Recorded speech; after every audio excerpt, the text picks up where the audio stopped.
दोस्तों, क्या आप इमेजिन कर सकते हैं कि एक देश जिसके एक तरफ रेगिस्तान हो और दूसरी तरफ भी बस रेत ही रेत, वो देश अफ्रीका के सबसे बड़े एग्रीकल्चरल प्रोड्यूसर्स में से एक है? ये देश है इजिप्ट। यहाँ की जमीन का हर फर्टाइल कोना पहले से ही इस्तेमाल हो रहा है। नई उपजाऊ जमीन की सख्त कमी है, लेकिन फिर भी जादू देखिए, हर साल इजिप्ट की खेती वाली जमीन बढ़ती जा रही है। सहारा रेगिस्तान उनसे जमीन छीन नहीं रहा, बल्कि इजिप्शियन सहारा से अपनी जमीन वापस ले रहे हैं, और इस लड़ाई में उनका सबसे बड़ा हथियार है सूखे, बेजान पौधे। आखिर ये काम कैसे करता है?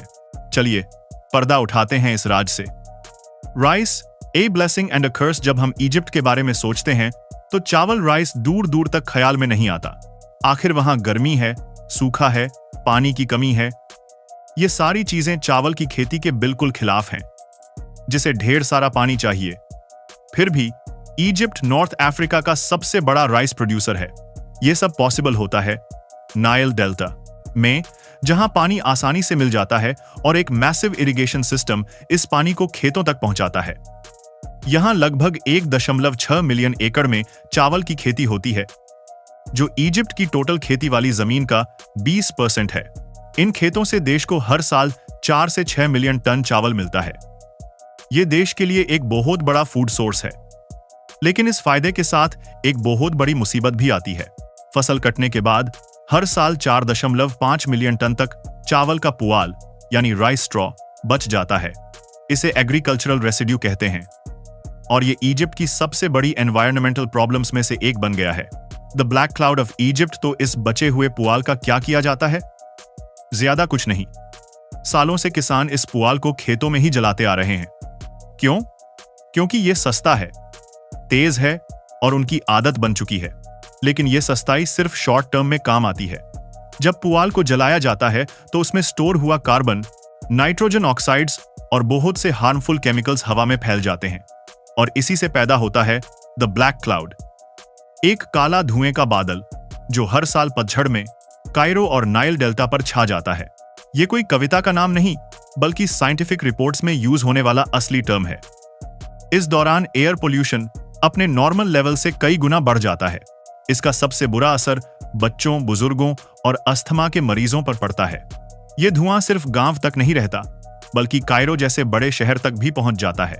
India's parali problem, a familiar story. दोस्तों, ये ब्लैक क्लाउड वाली प्रॉब्लम बिल्कुल वैसी ही है जैसा हर साल हमारे देश में पंजाब, हरियाणा और वेस्टर्न यूपी के किसानों द्वारा पराली यानी स्टबल जलाने से होता है।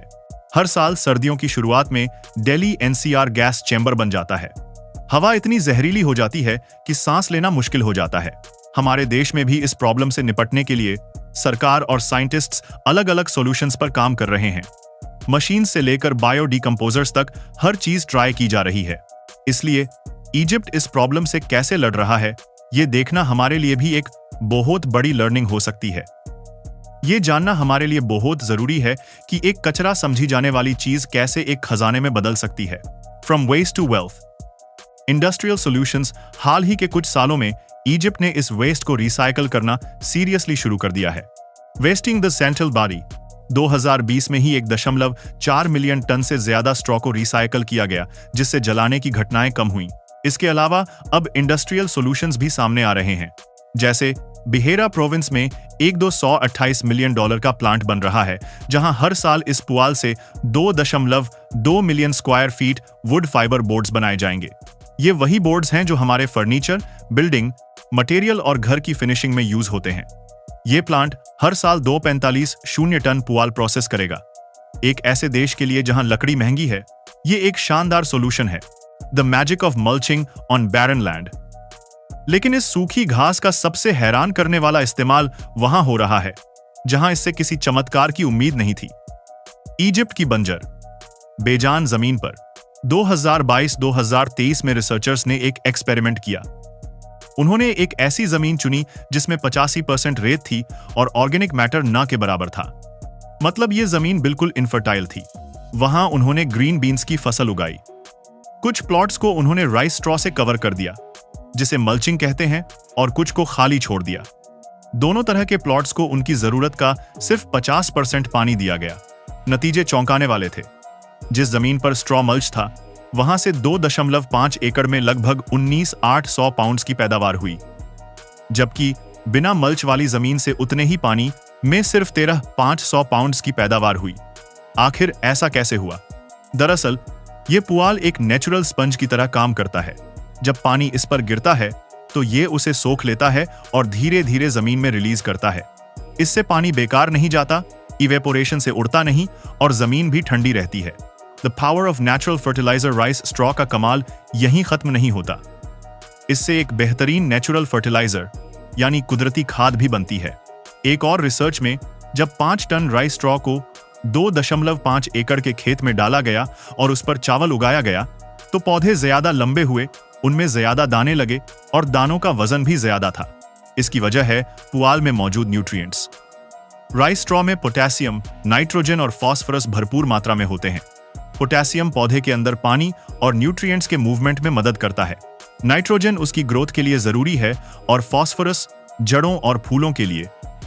जब ये पुआल जमीन में सड़ता है तो ये सारे जरूरी तत्व मिट्टी में मिल जाते हैं और उसे उपजाऊ बना देते हैं।